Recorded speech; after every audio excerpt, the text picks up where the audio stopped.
แซมซ้ายคุณน่ะเคยแน่นุภาษาเยอะนุขยาไว้สั่งภาษาลาวนุขยาไว้สนัย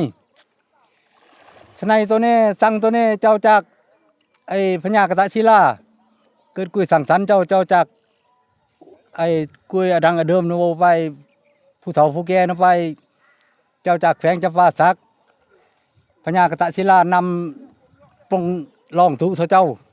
ทวนน้ำเจ้าอยู่พญาไกลแซงทาทางเกียนที่สะเกต